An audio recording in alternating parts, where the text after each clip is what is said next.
something. And yeah. No, we didn't go far, but yeah, we got it. But let's get to it. I don't know if you can see this. La la la la la. We played this game called Winter. We'll play it like later again. And yeah. But here we are playing this. We didn't get far, maybe like 5 minutes in.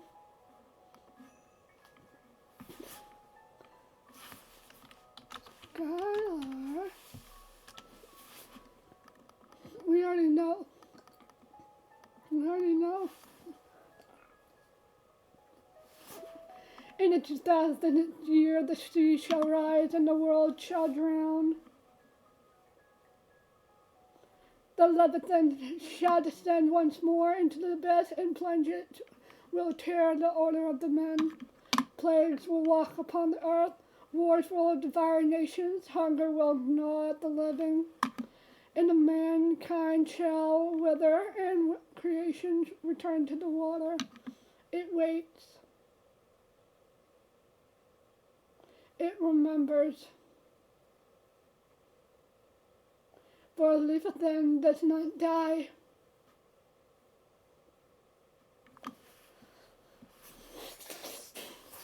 The sea was endless, the black and silver expanse writhing beneath the storm.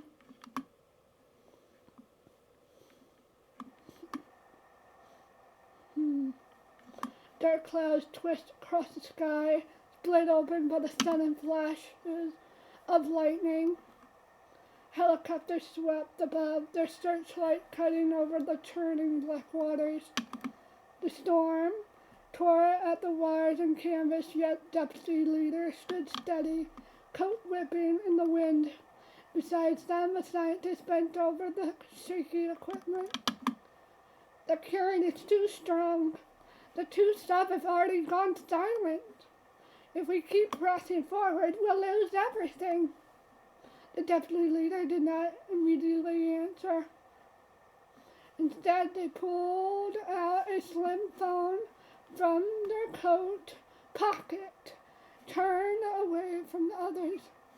They pressed it to their ear. Yes, we made contact with an abnormal occurrence. Exactly as predicted. Losses are within expectations.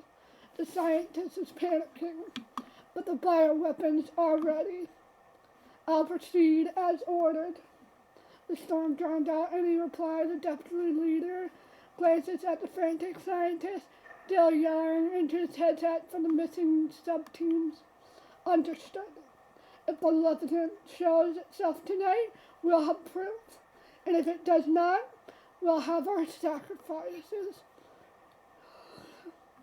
They closed the phone and sliding it back into their coat. Still trembling, you built these weapons. Did you not think progress would come? Do you think progress would come without blood? You don't understand. If we fire now, the whole pier could. But the Deputy Leader cut him short with a simply gesture. Their commands absolute. Fire. The canister dropped, sinking into the black water, glowing faintly as they vanished. The storm fell silent, and the waves stilled. The sea erupted. The monster erupted from the depths, smashing through the pier like it was nothing. The first strike, the helicopter was swallowed whole, ripped apart, and firing steel. The scientist screamed, stumbling across the deck. He reached for the Deputy Leader. Help me, please! But the Deputy Leader did not move.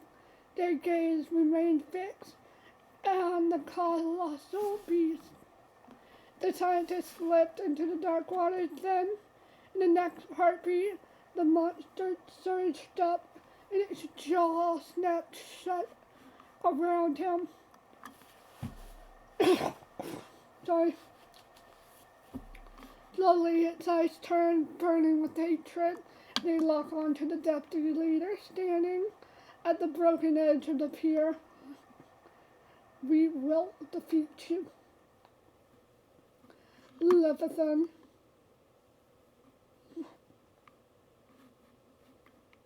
Time! Return! A gentle knock puts you back. Your eyes open to find the car parked beneath the glow of a street lamp. Rain falling to the silver lines. You look at a big sign saying Unera Hotel. A man stood outside your window, his hair dampened by the mist, a polite smile on his face. When you started, he took a step back, giving you room to open the door. As soon as you did, he extended an umbrella towards you with one hand. Good evening. Welcome to the Senorita Hotel. My name is Calvin. I work here as a bellboy. He guided you out of the car, adjusting the umbrella so not a drop touched you. Thank you, Mr. Calvin. Oh, Cal, it's just fine, if you don't mind. As he held up the umbrella, Cal studied your face for a brief moment, then reached into his coat pocket.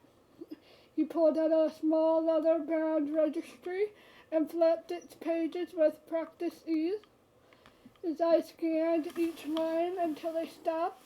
There it was, your name written clearly amongst the entry. A faint glimmer of recognition crossed his feature. According to the list, you were a chosen student, granted permission to study within the city this year. Please come with me. The hotel lobby was warm and bright. Light from the chandeliers spilled across the marble floors.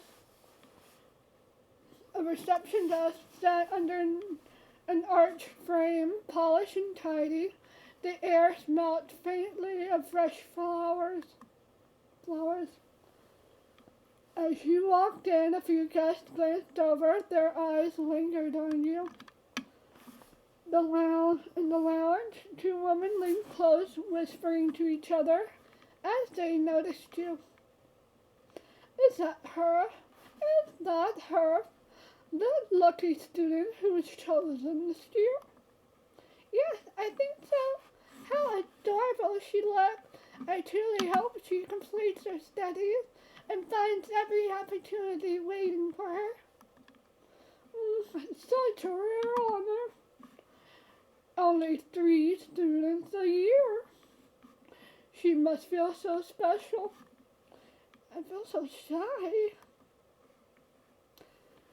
At the front desk, Cal took a key card from the receptionist. The gold emblem of the hotel gleamed on its surface. This would be your room. You waited by his side, hands folded in front of you. Huh? It was then from behind a flicker movement caught your eye. Slowly you turned. A wall of glass stretched across the lobby, an enormous aquarium glowing with soft blue light, and inside were figures. Not fish, not shadows, but merfolk. You gasped, stepping back slightly. What? Cal glances over his shoulder and chuckles softly at your reaction. Don't be afraid. They're friends of the hotel, gentle ones. If they wave, you may wave back. The mermaid giggled, spinning playfully in the water, while the merman gave you a nod as if to say, welcome.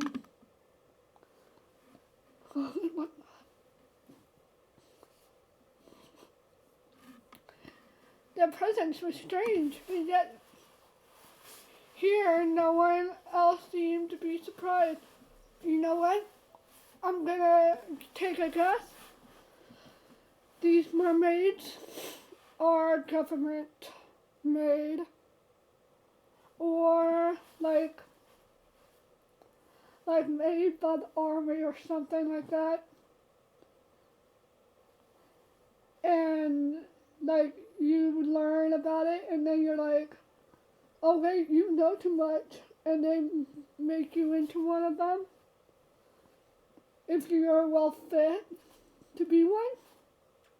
And they mind wiped you so you don't remember who you are. That's what I think.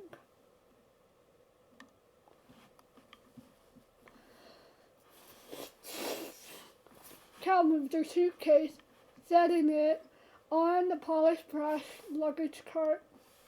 Allow me, he said with a small bow before steering the cart towards the elevators.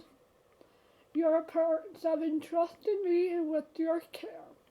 They reached out to the hotel owner directly before your arrival. It was their wish that you be somewhere safe, somewhere you can focus entirely on your studies.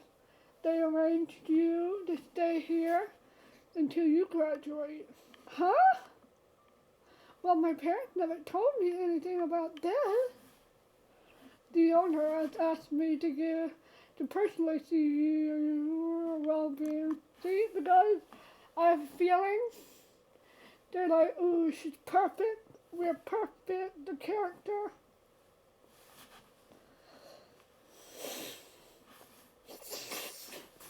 It is my duty to ensure you are comfortable here. Nothing more, nothing less. The elevator doors open with a soft chime, and he guides you inside.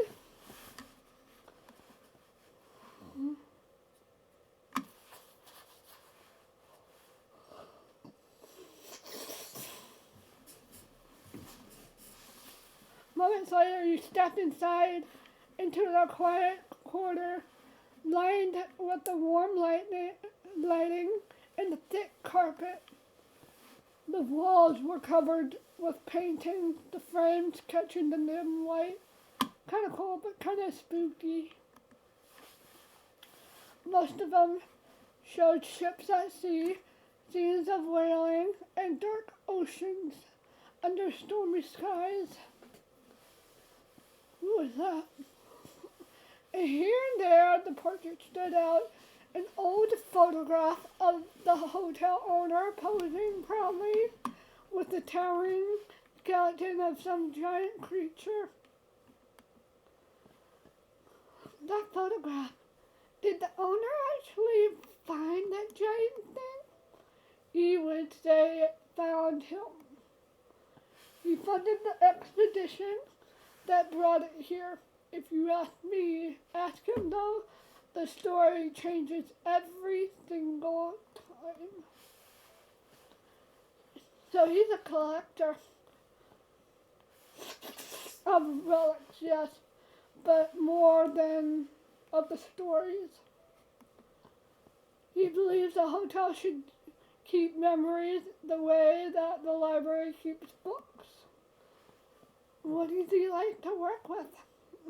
Generous on good days, demanding on others.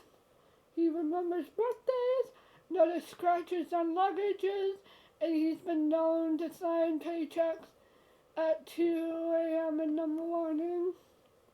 Sounds intense. He calls it dedication. He also calls it fun, which may be the more surprising part. Is he scary? Only if you work in accounting. Well, does he live here? That's indeed a good question. Everyone knows where he works, Miss Skylar, but no one really knows where he lives. He's a merfolk. He lives in the sea. He can transform. Or he might be the Louisiana in disguise. According to rumors, he is overseas right now on some business with no clear return date. To be honest, since I started working here 3 months ago, he left on a flight and I have not seen him since. Well, he sure sounds like a workaholic. I wonder if he has time to miss home. Can't miss home if he lives in it.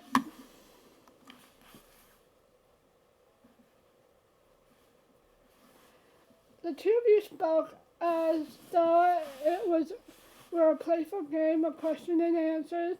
The bellboy of Centuria was clever as he appeared. This is the VP Hall. Your room is just beyond. Cal wheeled the cart to a stop in front of the room. We're going to have full notice of the ocean. That's what I think. Then he reaches into his jack pocket and drew out something small. It was a black choker with a silver cat bell at the center. He placed it carefully in your hands. If you ever need help, make this bell ring. That's odd. If you ring this, I will come. You may tap it, flick it, take it off, shake it. I promise I will hear. Partner folk. Wait, you mean I'm supposed to wear this? A faint chuckle escaped him, though his posture remains perfectly composed. It's only a suggestion. He's thus. If you're someone who tends to forget where you place things or lose them, often wearing it might save you some trouble. The hotel staff spends quite a bit of time tracking down misplaced items. I'd rather not add your bell to that list. Are you saying I'm careless? I would never say such a thing. However, if you choose not to wear it, I fear the hotel owner might be terribly disappointed. Oh shit. He does have a fondness of guests who accept our gesture of welcome. So it's like a welcome gift. Yes, indeed. Just say that. Just say that. It's a welcome gift. Here you go. Does everyone who stays here get something like this? Only those who stay on this floor. This is the VIP floor. Each guest receives a different piece of jewelry chosen especially for them.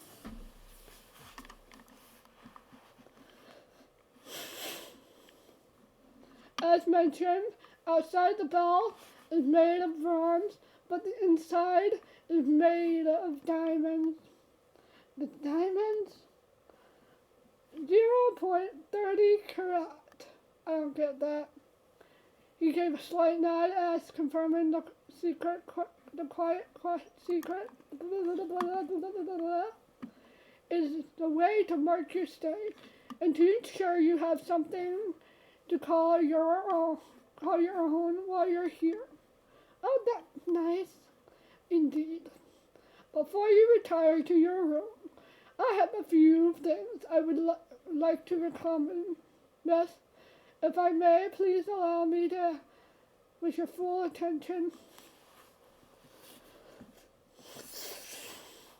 Our hotel offers 3 dining times each day. Breakfast at 6, lunch at 11:45 a.m., and dinner is at 7 p.m. Why is it so late for dinner? As a VIP guest, you are entitled to a discount on all meals. Huh? So it's not free? You have any food allergies, you can write them in a note tonight, and I'll check it at midnight.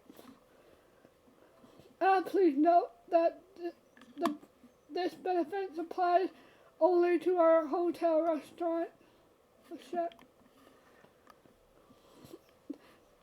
The establishment next door is under a different management, though I would personally recommend our own, as it's both clean and held to the highest hygienic standards. Got it. And if you prefer not to dine in the dining hall, we do offer in-room delivery straight to your bed, in fact. Okay. In the event that you fall ill, I shall personally drive you myself. What? Pardon? Oh, and one service you mustn't miss is the Ouija board game. Don't talk about that. I don't like that. Why? Are we gonna be like kicked out? If you have any relatives or loved ones who have passed on, this allows you to communicate with them. However, I must inform you that we do not currently permit parents to stay as guests at our hotel. They don't be using the Ouija board nights. No matter what you do that, they're gonna stay. Wow, that sounds interesting. Indeed. Please make yourself comfortable, and I will be nearby if you ever need assistance. And if you excuse me, Miss Schuyler. With that, Cal excused himself his step light and unhurried, leaving you alone in the hall. I was chosen to study here?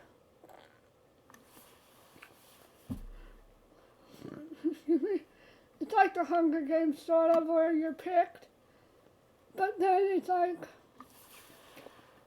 entertainment for others. It was pure luck, nothing else. But what about Mom and Dad? How will they manage without me? Ooh, look at that, we're not underwater. You stepped into your room, that's a cozy ass bed. I stay in the bed while studying and be like, I'm not getting out of bed.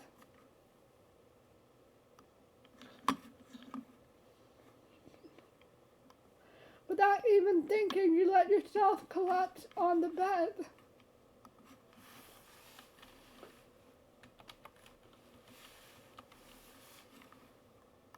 Okay.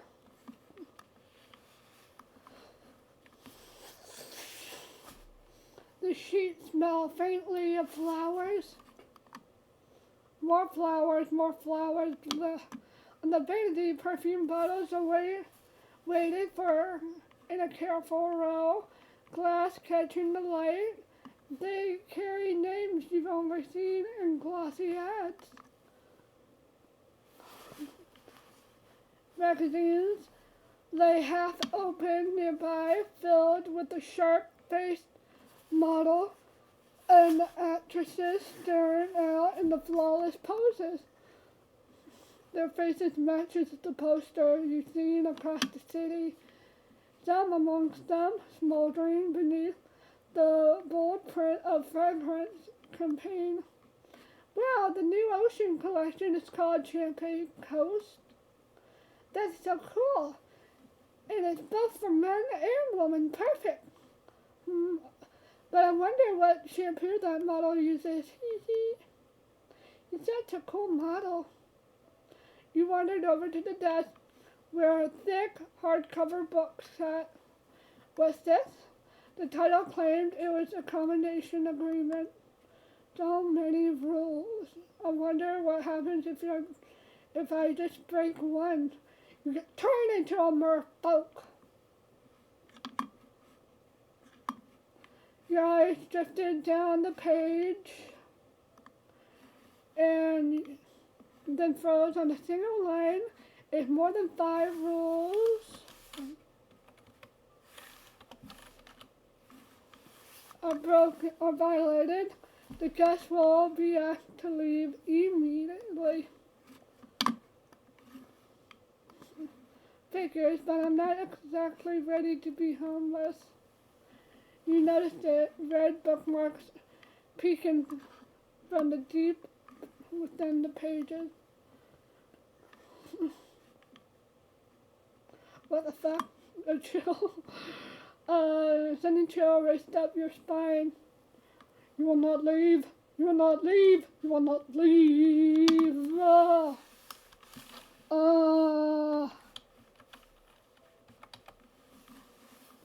Holy shit.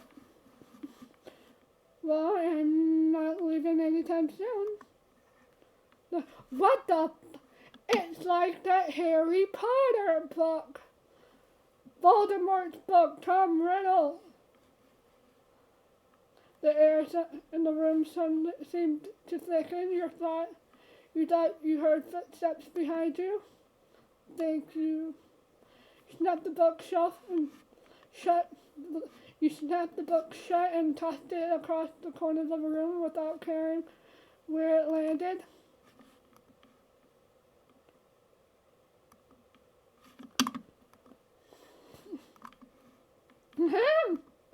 Let's not have silence today. You grab the remote. Click a music video. Click a drama. Click a cooking show. A documentary you had no interest in. Your fingers slowed when you landed on a channel currently showing an upbeat advertisement, the kind with the soft background music. Perfect time for a shower. Perfect background noise. You set the remote down and headed to the bathroom. That's in the bathroom! The first semester started with luck, but each year 3 students are chosen by the Queen. 1 student for 1 institute. This year that student was you. Ooh, life in the city felt safe. Classes booked, quiet mornings, clean streets, bright lights at night. Soldiers guarded the wall, nothing could break inside. The city is the last place still alive. People from every corner of the world now lives here. It's hard. So are we like on a giant mountain because the seawater keeps going up or something? As if the heart rose. The 4 great institute, they were built long ago by the Queen herself. The goal is to prepare the students for the future so they can restore the world outside. Nah.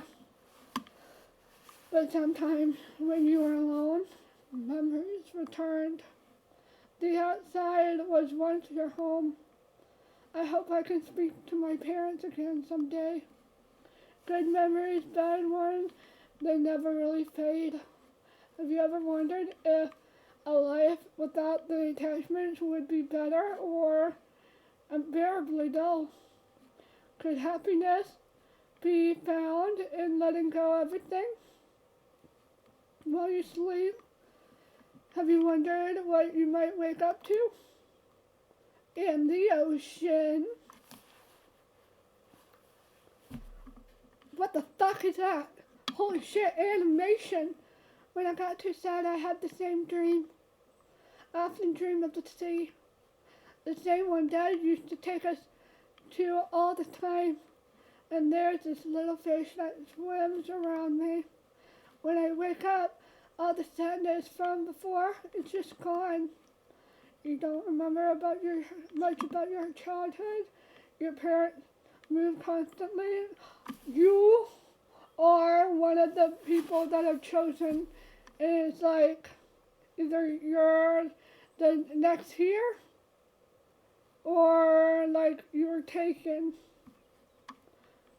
Your parents moved constantly, never settling anywhere long enough to call it home. Because of that, you never feel like you truly belonged anywhere.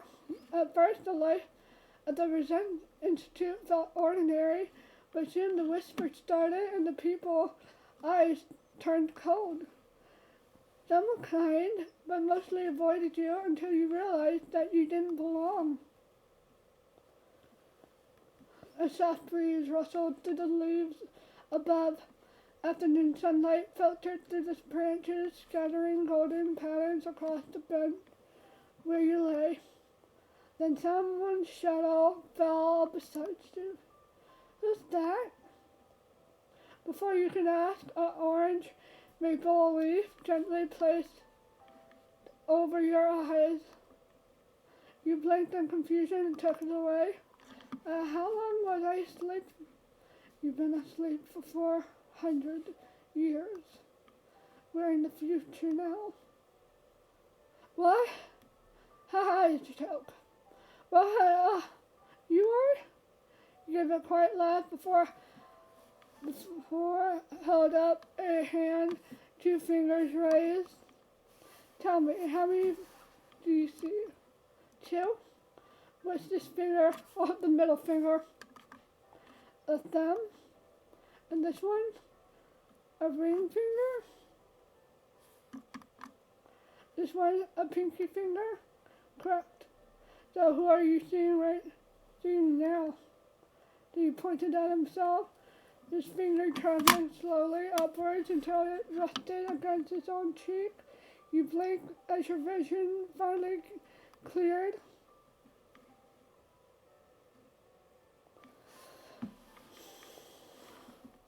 He stood, offering his hand to help you up.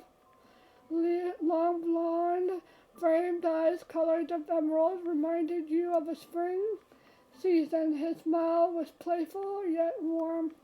Is he the owner of the hotel? Oh, fuck. Dog. The moment before your mind has caught up, he looked like a prince from a gentle fairy tale until you realize. Lucian? What's wrong, Skylar? Don't tell me you've forgotten me already. They put my face on half of the posters in the city, after all. Lucian, he told you his name is Lucian. You've been friends since you first moved to the city. He might have even been your first friend here. To everyone else, he's the golden boy, model, actor, icon of the resident influence. But to you, he's just Lucian, shrugging off the spotlight as if it was a bothersome fly. It's not good for your nervous system to nap so much during the day, you know? Though maybe I should be jealous. You get to sleep while the city keeps asking for my face. And I'll be right back. You need to go to the bathroom? Go to the bathroom yourself? Be right back.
Sorry about that. La la la la la.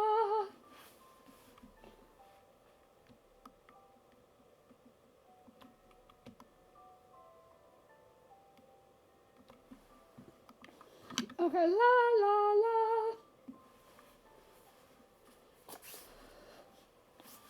Okay, la la la la la la la la la. Okay. He was one of the He was one of the top 3 students in the institute, skilled in both art and languages. He helped so many people that it was hard not to worry about him sometimes. I guess that's true. He's really talented. If I remember right, every student here has a code. The smaller the number, the more skilled they are. Lucien, RI 002, Department of Fine Art. Hey, Skylar, we're so quiet. Time's up, sleepyhead. Give me a second. Lucien chuckled, resting his palm on the seat next to you. When did you even start staring at me? I've been here since about 6 minutes after you fell asleep. Lucky for you, the first day of second semester and we don't have a morning class. What? So you really were staring at me? Why didn't you wake me up sooner? Have you ever heard about the owner who wakes up their cats and end up with scratches all over their face? I don't get it at all. You reached out and poked your cheek lightly. Not good, Skylar. If I wasn't here, who would wake you up? Or are you waiting for a friend to kiss you awake, Sleeping Beauty? What are you talking about, Lucien? Huh? I see you're fully awake now.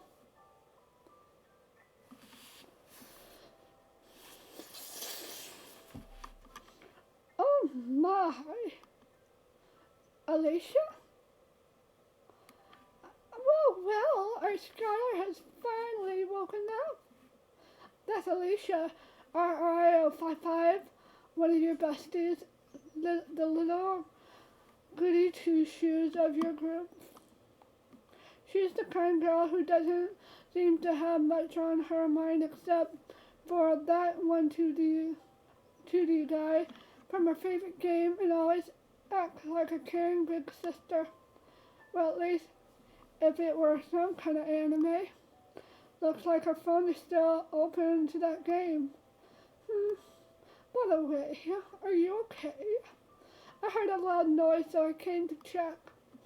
Oh, it's nothing. I just woke up and Alicia quickly hides her phone behind her back and leans closer, her face full of excitement. Did you have a dream? Oh my gosh, tell me. What was it about? Did you meet a charming prince? Prince? Like a prince coming to rescue the princess when she's in trouble? Oh, come on, Alicia. Stuff like this doesn't really happen. Of course it does. Oh, he's going to be like a ghost. He died and no one knows what happened. And he's doing that in the books. Dang. Hey. Suddenly, or maybe not, I don't know. She grabs your hand, pulls you towards her. Now you got our friend all confused. Oh wait, hi, you got our friend all confused. Oh, sorry. Listen, Skylar, while we're at it, why don't we find somewhere to sit for a while? I've been running around looking for you two until my legs have gone numb. A walk now? Aren't we supposed to be presenting our project this afternoon? Or our project this afternoon? Huh? I thought our classes started in the evening. Are you sure? The evening classes are for second years. Oh my. Well, the class president told us in the group chat. Again, huh? Our so-called class president keeps spreading nonsense again. She's just a clown with a title. Alicia goes quiet for a moment. Her expression turns slightly uneasy. Well, I left our project in the art room on the 3rd floor, but I don't remember where I put it. What? Lucian turns to her wide eyes. In front of you stands two friends, Alicia letting a dry laugh while fidgeting with her hands, and Lucian frowning as he holds his head in frustration. Yeah, this isn't looking great as far as I can see. You two, I'll go get the presentation. Oh shit. Whatever, let's save. What? Wait! You don't have to go through all the trouble. Since I was the one who left it there, I should be the one getting it from the go. You two can just wait here. She insists, waving her hands frantically. Hey, no way, you two should just wait in the other room. If we keep arguing like this, the work isn't going to come to us on its own. Fair enough. Actually, I can go instead, Skylar. Besides, I slept through the entire morning. Let me at least do something useful today. Alicia hesitates, but eventually let out a small smile. All right, then. I'll leave it to you. You nod before quickly headed out of the room. To the room. They exchange glances. Lucien, Clancy went up to Flame. What are you gonna do about that vento now? Like, you made this since early morning and it's gone cold too. Lucien glances at the lunchbox he has been holding behind his back the entire time. I'll just treat them to a meal another time. That girl always needs someone to worry about her, huh?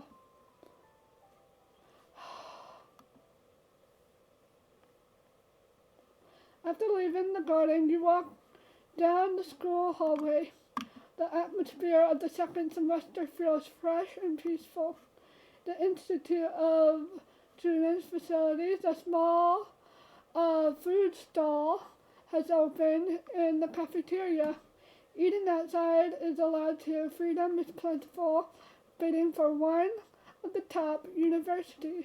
At least all these nice things help make up for that mountain of a headache of projects. And then there's that presentation. You had to do it because your professor wanted to see how much students had improved over the break. That meant you and your two friends had spent the entire week working on it during break time. Damn it. But at least it's done. Thankfully, it was a group project. You could split the workload. As you stroll further along the wide corridor, you pace slowly.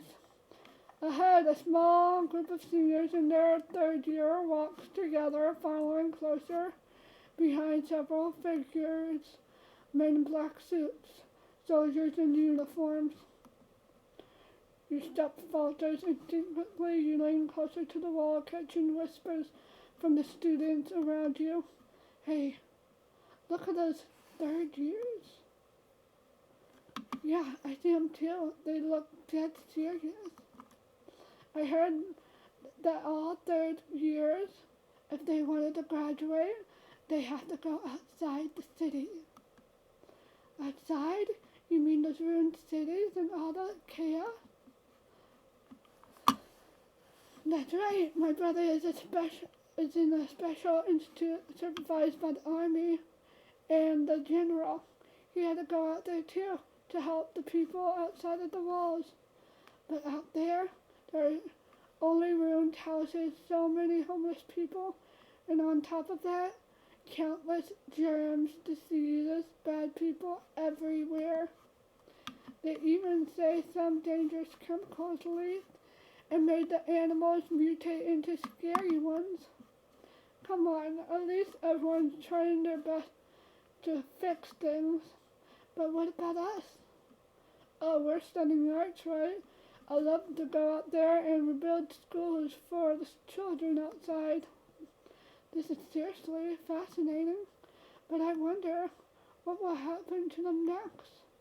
You can't help but stare, your heart pounding with a mix of curiosity and excitement. Get the thing. But then, one of them turns and looks directly at you. You freeze up in place instantly. The sharp gaze locks with yours only for a brief moment. Then it's enough to make your chest tighten. Then they turn away. You remain still for the heartbeat, then quickly avert your eyes and walk in the opposite direction. Third floor, in the art room, right? This should be the place, Alicia mentioned. With that, you grab the doorknob and it pushes open. You step slowly, and your eyes scanning in rows of shelves, stacked boxes, and random pieces of wood leaning against the wall. Somewhere in here was your group work, or should have been. You walked from one table to another, pulling open drawers, checking the shelf by the windows. Nothing. Oh shit. Which one? You step carefully. Let's save. You step carefully towards the corner of the room. At first glance, you think you might have found your project here, but all you see is tall, unfinished canvases. The path isn't easy, the tools and scraps of paper scattered everywhere. Not here either. In front of you stands a marble statue. It's a replica of a well-known artwork made by the artist from long ago. This is proof of aging of art and civilization. Now, thousands of years later, it survives only as fragments, reminders of the world long gone. But not here either. You move to the right, stepping towards the scattered material. In the center of the room, there's a large canvas, taller than you. The painting is unfinished colors, but not fully blended. But even so, you can sense the artist's love for autumn. Really beautiful. I hope it gets finished soon. You walk towards the wall where several canvases are stacked together. They look old and ordinary, nothing special from the first glance. But rumors say they were a part of a senior's project. One kept them all awake all night just to finish in time. On the floor beside them, an empty energy drink bottle lies scattered in a messy pile. It's almost like proof someone once worked through the night in this very room. Who could have drunk 8 whole bottles? Still nothing. No, I can't find it. Where did it go? Someone took it.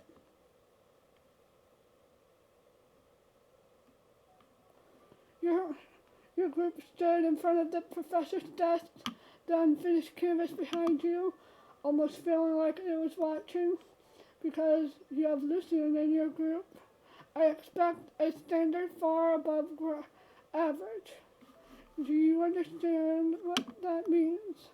Yes, sir. Frankly, I suspect 2 of you are relying on him to carry you. Isn't that right?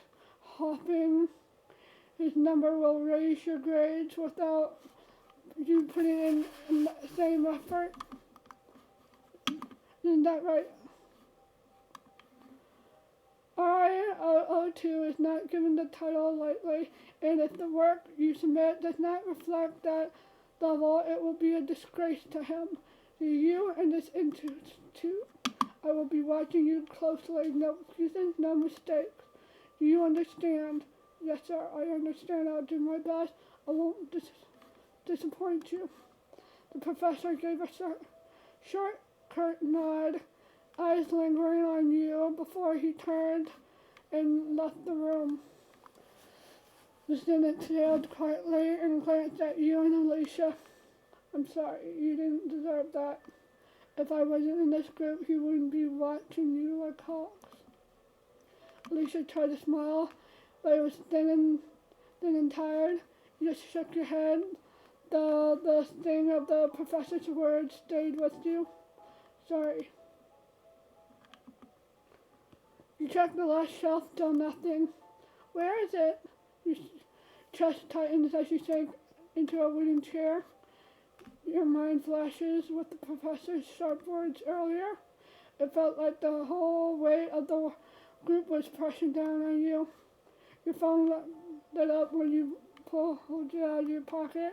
10 minutes had already passed. Listened to Polly's face follow right after.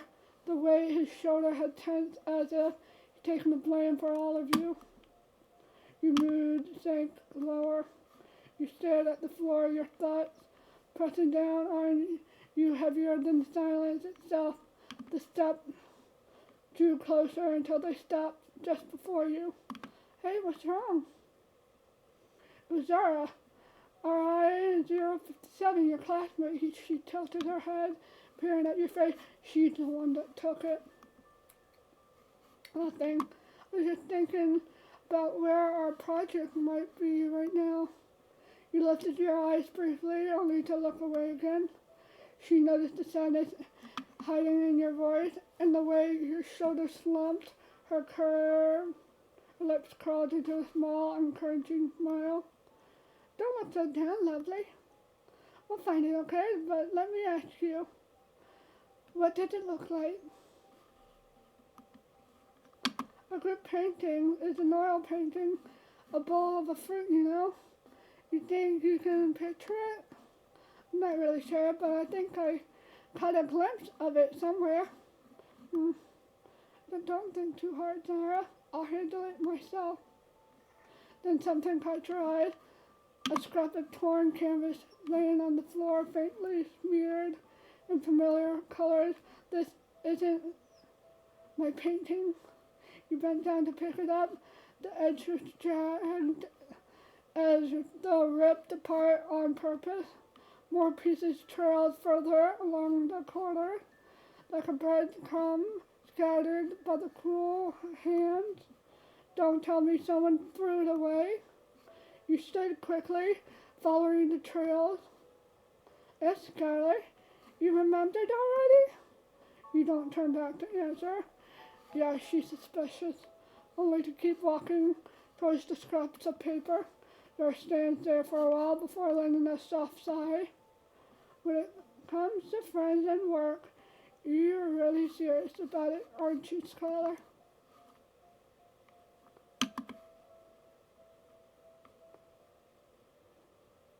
The trail ends with a sound that froze you in place, laughter echoing in the hall ahead. You stepped closer and then you saw them. The same gang that bullied you in your first semester. They surrounded someone. What kind of freaks draw this junk? No one wants to see it. They tore another strip of the canvas, laughing. He knelt on the floor, his body bruised, but his hand desperately reaching towards the fragment. Stop it! The words left you before you could stop them. You stepped forward, fist trembling. It may be nothing to you, but this is his work. It matters. For the first time, his head lifted, his eyes locked onto you. Loosen?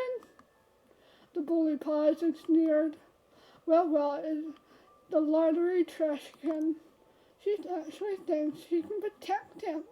How pathetic. Their grins sharpened as they tossed a ruined piece aside. One seizes your collar. Maybe you need a lesson too. They drag you up the stairwell towards the rooftop. Oh shit. Warning, guys! Door slammed behind you. The wind cut sharp against your skin as they shoved you towards the edge. Quit the school. People like you don't belong. Let go! They pushed you harder. Your heels slipped against the rooftop floor. The ground below bung distantly in your vision, and then footsteps fast, desperate, and then arms wrapped around you. No, did he die? You caught the faintest scent, sweet like chocolate melting in the warm air. The bully's voice was blurred. All you could hear was a strained breath close to your ear. You landed on him. He's taking the fall for you. Ah! Your body shook as you scrambled off him, panic surging. Hey, are you alright? You grabbed his shoulder, shaking him. His eyes fluttered open. He exhaled slowly. I'm alive. What a shame. What? Pushes himself up with the winds and steadily his breath. If it were anyone else, their bones would have snapped in 7 different places from that fall. But somehow you walked away without a scratch. Strange, isn't it? You caught my weight when we landed. I should be the one asking him. Bloody turns and extends a hand towards you, his eyes locking onto you. Come on, let's get you back on your feet. Your gaze lingered on him for a moment, then the way he stood, calm, commanding, even a little mysterious. Are you a student here? I guess you could say that. So, how should I repay you for this? Repay? This guy's eyes staring at you. If you want to repay me, then tell me your name. In exchange, I'll give you mine. Okay, I'm Skylar, first year fine art, seat number I-16. Nice to meet you. This gaze sharpened a little, studying you. Skylar, you're really just like me, huh? So you're one of the queen's chosen, right? Your breath caught. Was he judging you, testing you? Yeah, I was one selected through Her Majesty's annual choosing. Really, then you must be pretty lucky. Not that much, I think. You seem to relax at your honesty. Okay, everything's good? Okay. Your shoulder easing just slightly. Fine arts, huh? Same class as me, then. Wait, what? You mean you're in my class? Yeah, Canora, first year, just like you. Surprised? Of course I am. I mean, you just fell from a roof. From a roof with me. And wait, seriously? You're focusing on the wrong thing. Shouldn't you be more worried about your project? You blinked and looked down at your feet like the project ruined and smeared and broken. You crouched, lifting it with trembling hands. It's destroyed. Disappointment twisted in your chest. Lucin's carefully brushed work. Alicia steady, patient. All of it stomped out in a moment. Was this because of me? Because of my bad luck? Let me see it. You hesitate, but gave it to him. For a brief moment, his finger brushed against yours. His hand is still cold. Canora received the project with unexpected care, turning it over in his hands. Close your eyes and count to 3. Just close my eyes. Just do it. 1, 2, 3. You open them, your breath caught, the check sat in your hand the whole again, as if it was never ruined at all. How did you do that, Canora? Just a flick of the wrist, nothing more. Powerful. I don't understand, but thank you, really. His expression stayed calm. Only a small nod gave him away. It was simply the right thing to do. Kenora, if you don't mind me asking, what is your seat number? Running out of things to say. Well, sorry, I just... RI-999.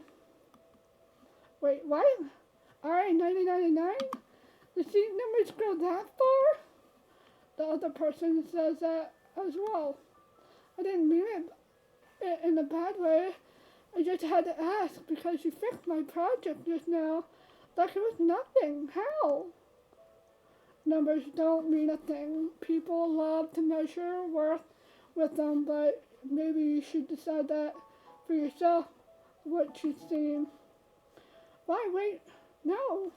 I mean, I just got here because of the student lottery, right? And you got in because of your talent, didn't you? He lets out a sigh, an exasperated sigh. You don't need to be dramatic. I don't know. You don't know? There's nothing to be concerned about. It's only a decision made by the committee. Lenore, can I ask you something? Go on. Those guys, they were after you, right? I can't believe someone like you would do anything to deserve this. What makes you think I'm the victim here? Eh? Wait, what do you mean by that? When I came up to pick up my project in the studio, they were being loud. Too loud, nonsense spilling from their mouth like garbage. I told them to shut it. You picked a fight with them? I gave them a reason to hate me, that's all. So you admitted it. But still, they went too far. They nearly threw you off the roof. If they went too far, then we will just find a way to push it even further. You just can't, do you even care what happens to yourself? Care? Maybe I just care even less about listening to insects buzzing in my ears. It's impossible. Does he really see people like that? Then the professor's calling you in. Is that because of this? Most likely I won't go though. Too troublesome. You're kidding, right? If you skip it, won't things get worse? Maybe, but whether I go or not, the noise stays the same. They're going to find a way to make my life a mess somehow. He says it so casual. And then, that's when it hits me. Our afternoon was about to start. Thanks for helping me earlier, Knorr. For a moment, his gaze seemed a little softer. You're welcome. Come to think of it, it's kind of pretty. Huh, what do you mean? Your choker, it has a little bell. This one? You lifted a hand to touch the choker you were wearing? It must be important, try not to lose it. Thanks. After saying your goodbyes, you carefully carried the project as you left the room. Phew, that took longer than expected. You hurried down the hallway towards the classroom. Your footstep echoes faintly when you turned the corner, and you noticed Kenora walking at your side, silent as ever. You reached the classroom door, pushing it open. Out of habit, you held it wider, letting him step in first. You're not going in? No, I'm headed somewhere else. Wait, what? You're skipping class? He gave no answers, only a faint glance before stepping back. Without a word, he turned and walked past the classroom as if he had more important places to be.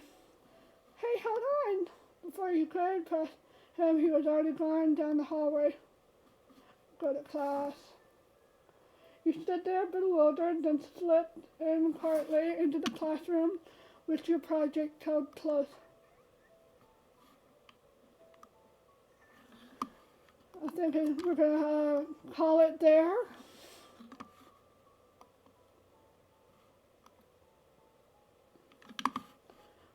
We're going to call it there, and we're going to play that other game that I forgot to put the voice on.